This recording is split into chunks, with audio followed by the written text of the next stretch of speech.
Iya, baik.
Salam serta selawat kita aturkan kepada junjungan kita Nabiullah Muhammad SAW beserta kepada seluruh keluarga dan anggota beliau.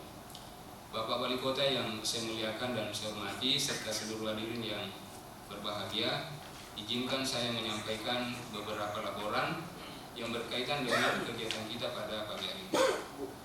Yang pertama, pelatihan ini dilaksanakan pada hari ini tentunya 1 hari penuh. Kemudian jumlah peserta Pak Wali ini sekitar 50 orang Pak, dan di antara mereka-mereka ini sebenarnya tengah juga mengikuti pelatihan kompetensi di masing-masing kejuruan yang ada dan dilakukan di masing-masing LPK yang ada di Kota Bontang sebanyak 13 LPK Pak Wali dari 14 kejuruan yang kita lakukan pada saat ini. Mohon doanya Bapak sehingga mudah-mudahan pelatihan ini nantinya juga pada saat setelah selesai pelatihan adik-adik kita ini, saudara-saudara kita ini dengan mendapatkan pengetahuan pada hari ini minimal mudah untuk mendapatkan pekerjaan sesuai dengan kompetensi yang mereka miliki. Ya, sangat berbahagia ini, cuaca sangat cerah ini. Semoga Allah SWT, Tuhan Yang Maha Kuasa akan senantiasa memberikan kecerahan bagi kita semuanya, sehingga pelaksanaan acara penyuluhan dan bimbingan jabatan bagi pencaker di hari ini insya Allah benar-benar bisa berjalan sukses. Saya atas nama pemerintah dan Wali Kota Bontang menyambut baik acara ini dan terima kasih kepada Pak Kadis dan juga para narasumber yang memberikan waktu dan kesempatan untuk hadir di Kota Bontang sekaligus memberikan sebagian ilmunya kepada kita semuanya agar ada semua dalam memasuki masa kerja bisa lebih terarah dan lebih fokus dan semangat kerja yang luar biasa. Tentu Kota Bontang saat ini sangat terus berbenah dalam rangka peningkatan SDM. Saya ingin sampaikan adik sekalian, kota yang maju itu adalah kota ketika kotanya itu benar-benar tidak pernah mati. Kalau kota itu kita masuki sebuah kota jam 8 malam 9 malam udah sepi, itu kota bukan kota maju. Tapi kota yang maju itu dilihat dari aktivitas masyarakatnya setiap hari. Kalau kota itu hidup terus, berarti itu ada kota yang maju. Misalnya Jakarta, Surabaya, Jogja, Solo, aktivitasnya terus. Tapi kalau kita masuk sebuah kota jam 8 lampunya pada mati semua, tinggal lampu teras saja nyala-nyala, itu bukan kota maju. Terus kota yang sejahtera itu adalah tingkat pendapatan masyarakatnya tinggi. Kota yang sejahtera. Alhamdulillah saya dikirimin berita dari sahabat saya Pak Arif, Bupati Blora. Selamat Mas Masri, Bontang kota terkaya di Jakarta, di Indonesia, bahkan mengalahkan Jakarta. Saya lihat di Detikcom, yang pertama Kediri, yang kedua adalah Bontang kota terkaya di Indonesia, yang ketiga DKI, yang keempat Cilegon, yang kelima lupa saya. Saya senang sekali dan bangga, alhamdulillah ternyata Detikcom itu menilai kota ini salah satu daerah yang makmur di Indonesia, nomor 2 setelah Kediri. Nah, gambarnya adalah gambar PKT dan LNG.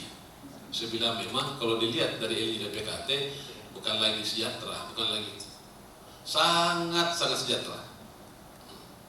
Tapi kita bersyukur dan ini penyemangat bagi kita untuk lebih termotivasi dalam rangka bagaimana menumbuh kembangkan perekonomian dengan meningkatkan SDM kita untuk memasuki pasar kerja. Nah, tema hari ini terciptanya pencapaian handal dan mampu merebut pasar kerja di tengah persaingan global pada saat ini. Adikku sekalian, saya sampaikan sekarang ini saya lebih utamakan, lebih saya tonjolkan.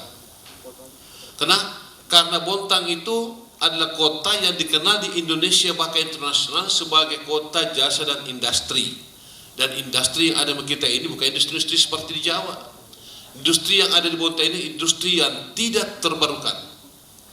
Artinya apa? Kalau tidak terbarukan, maka suatu saat nanti pasti akan habis. Kalau habis, kita belum siap untuk menghadapi pasca industri, maka kita bisa jatuh miskin. Nah, karena industri yang ada ini, ada industri yang terbarukan. Kita punya industri petrokimia dan gas. Nah, kita punya LNG Badak dan petrokimia, yaitu Pukaltim dan beserta industri turunannya yang ada di sana. Dan semua ini akan habis. Contoh, LNG Badak sekarang tinggal 2 train yang aktif. Kaltim 1, Kaltim 2 juga sudah idle, sudah mati. Tinggal Kaltim 3, 4, dan 5. Di suatu saat nanti sama, LNG Arum itu dulu pernah berjaya di Indonesia, penghasil devisa terbesar. Sekarang tinggal bongkahan besi tua. Nah, nasibnya LNG Badak juga akan selesai. Kalau kita tidak segera mempersiapkan diri, kita bisa ketinggalan. Apalagi sekarang ini perekonomian atau kemajuan begitu lebih cepat. Kata Pak Jokowi, sedikit aja kita bertahan, maka kita akan ketinggalan jauh dengan negara-negara yang lain. Apalagi ini juga salah satu yang luar biasa di kemudian hari. Saya berusaha maksimal di bawah pimpinan saya untuk menjadikan SDM ini yang prioritas utama. Makanya begitu banyak kita lakukan bimbingan-bimbingan teknis, begitu banyak kita lakukan bimbingan dalam rangka peningkatan kemandirian pelaku-pelaku yang kita latih dan semacam.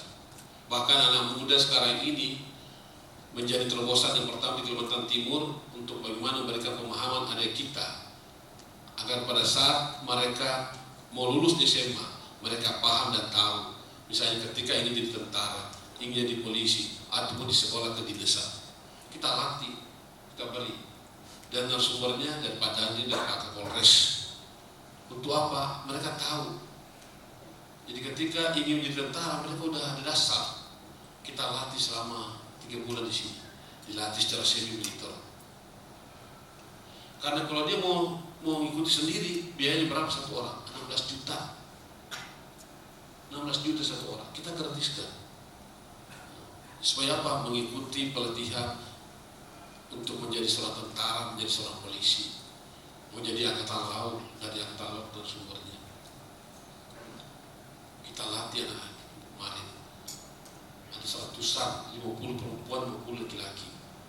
Bahkan kemarin saya minta kepada Pak Kapolres untuk menyiapkan 3 peserta yang terbaik untuk kita ajukan untuk mengikuti penerimaan akpol. Saya bilang.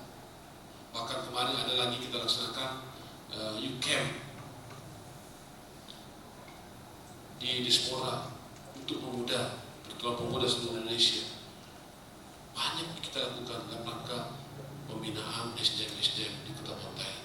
Mulai dilaksanakan oleh Pak Osman, Pak Kadis Snaker untuk pelaku-pelaku UMKM, para LPK, LKP di Dinas Pendidikan dan semacam. Bahkan sekarang ini kita dorong untuk di Bontang tentang bagaimana mencintai produk lokal. Ini sejalan juga dengan instruksi Bapak Presiden tentang P3DR. Bahkan Dispendakop dan UKPJ memberikan ruang bagi pelaku-pelaku UMKM agar masuk di etalase katalog lokal. Maka saya perintahkan sekarang untuk OPD setiap bulan untuk membeli belanja di toko-toko terdekat di rumahnya, di pasar-pasar tradisional yang ada di Kota Bontang ini. Ini untuk kesempatan lahir semua. Akhirnya apa? Apa yang kita dapat setelah semua ini? Ternyata menurut Bank Indonesia, Kota Bontang yang paling tertinggi pertumbuhan ekonomi di luar sektor non migas.